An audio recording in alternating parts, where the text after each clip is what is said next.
Well, one country that's been in the news of late, disproportionate to its actual impact on global affairs, has to be Belarus. Now, I must admit, if pushed, I'd struggle to locate the joint on a world map. But it's quite clear that the former Soviet client is still firmly under the wing of Russia. And sadly for its people, Belarus is also firmly in the grip of its now 3-decade-long strongman, Alexander Lukashenko. Now, unaffectionately dubbed the last dictator of Europe, Lukashenko's overseen a tightening and consolidation of power reminiscent of Soviet leaders of the 70s and 80s. And the victims of this, of course, have been the Belarusian people, many of whom hit the streets at the end of last year in an attempt to force change. But all this time on, Lukashenko remains in control, and the opposition continue to either disappear or, the lucky ones, get into exile. Well, in fact, just this week, Belarus was thrust back into the international headlines, not once but twice. Not only did one of their athletes, fearing for her life, seek asylum in what was a pretty dramatic standoff at Tokyo's airport. I think she's off to Poland. But the head of a group that helps people who have fled Belarus was just on Tuesday found dead near his home in neighbouring Ukraine. Vitaly Shishov was found hanged in a Kiev park. Police have now opened a murder inquiry. I guess the question for a lot of us who know not very much about this part of the world, its history, or indeed what's still going on today, is how on earth does someone like Lukashenko remain in power for nearly 3 decades, seemingly beyond the grip of Western governments, sanctions and pressure? And what is life like for the long-suffering people of Belarus under the control of Lukashenko, as I said, often described as the last dictator of Europe? Well, I thought we'd turn to Anna Bayasadina, who's a PhD candidate in the Department of Government and International Relations at the University of Sydney, and she's looked at all of this and she joins us on the line. Anna, good morning to you. Hello, good morning. Hi, nice to be here. And thank you for your time. Belarus, one of the old Soviet countries, although it does seem from this distance, looking at the way it's governed, some of the old habits die pretty hard. Oh, definitely. Well, Belarus, when you look at it, I think it's a reflection of a stamp back in time to USSR, because when we look at the history of Belarus and the fact that Lukashenko has been, the president for the past 26 years, really truly indicates that totalitarianism has not stopped within the state. So I know that you want to, and your listeners want to know a bit more about Belarus as a country, as a state, why it is the way it is. Well, when we think back to even 1990s when Belarus broke away from USSR, during that time, the transition was not smooth to a democratic state. And what I mean by that is Lukashenko came in 1994. He dissolved the parliament. He censored independent media. He demeaned any human rights and truly consolidated an authoritarian state. And we can see, the repercussions of that in what is happening right now.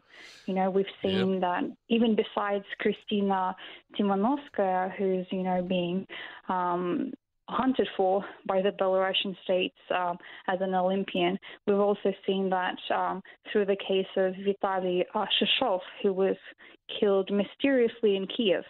So, Belarus takes a very strong hold of its opposition, no matter whether it's political or, it's a citizen that is truly trying to run away to a better life. I mean, they describe this Lukashenko, the leader there, as the last dictator of Europe. And I suppose, we saw a lot of them fall in the late 1980s, 1990s with the fall of the Soviet Union. Ceausescu would have been the most obvious of all of them, and most people in Romania said good riddance to him and his wife. But out of those ashes, out of the vacuum, the political vacuum of the end of state communism and all the rest of it, seemed to rise a lot of these strong men. Many of them have since gone, or things have improved, or some of these countries have made their way into the EU or whatever. But in the case of Belarus, it's still an outlier, isn't it? And he's still there. Yeah, Lukashenko is still there, and it's some of the few biggest decisions that were made in the 90s really have locked Belarus as an alien, as an outsider to Europe or democracy. Because when Lukashenko came in power in '94, as I said, he censored media, he thrown out any human rights whatsoever. And what he also did is he aligned himself with Russia, which means that he isolated the country's political or even economic or trading links with Europe. So this truly consolidated the country to be on itself and by itself. And what I actually also want to note is this transition from the Soviet Union to Belarus didn't really happen because Lukashenko actually used the same symbolism from the Soviet Union. And this is like an expertise that I specialize in my dissertation and studies is collective memory. So Lukashenko, as we know it now, he only uses the Soviet flag of Belarus. So you're not allowed to be walking around on the street with a white and red striped flag in Belarus, which is the actual true national flag of Belarus. No, and I think Russians now got equal status to Belarusian as the language, and as you say, the trade ties are close. Of course, without the sort of omnipresence of big Russia there to the north, the economy of Belarus, I would assume, would be weaker than it is. What is the relationship between Russia and Belarus? Yeah, well, Russia and Belarus have had their long alignment, not only political, but most importantly economic, because that's what keeps the state afloat. And Belarus has had, trades with Russia ever since the breakup of the Soviet Union.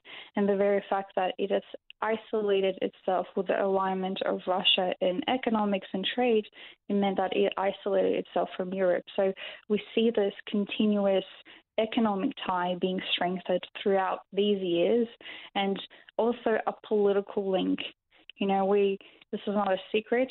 Putin is a dictator himself, and having a neighbor who affiliates with a very similar philosophy just comes to, strengthen Russia's dominance in Eastern Europe.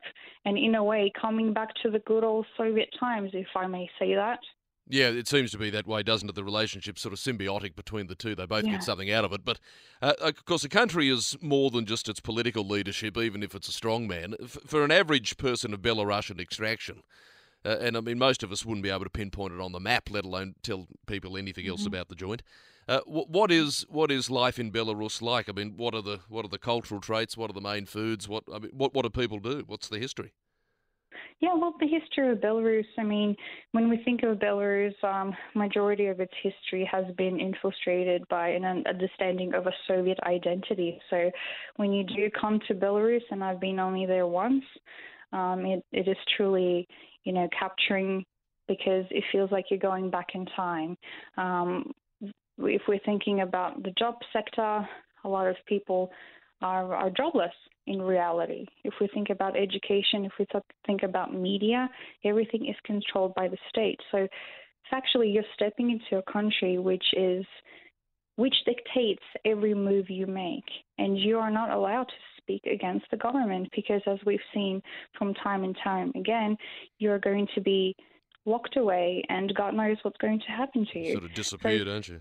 Yeah, so this kind of really national Belarusian identity has slowly disappeared from Belarus because of Lukashenko's grip on his authority and grip on the state. So when we think about Belarus, we don't really think about, the flag, the Belarusian language, the food.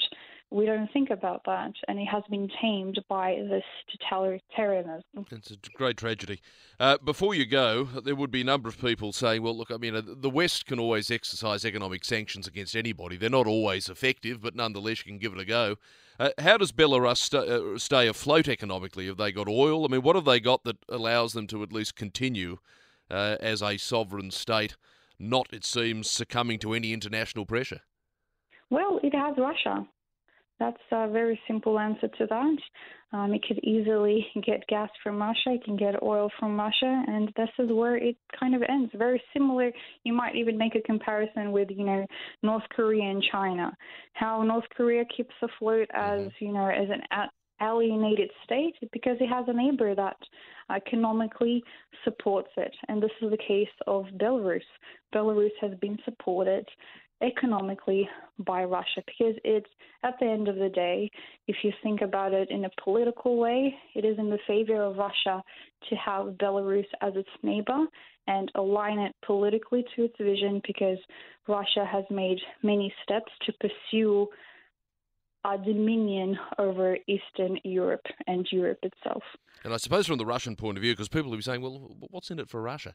I suppose from their point of view, just like with Western Europe, quite comfortable having former Eastern European countries now the front line of NATO, from the Moscow point of view, their perspective, they're more comfortable having these satellite states around Russia as a buffer from the West and any potential aggression as they may see it coming from Brussels. So I suppose that's what's in it for Russia, isn't it? Sort of a geographic safe barrier.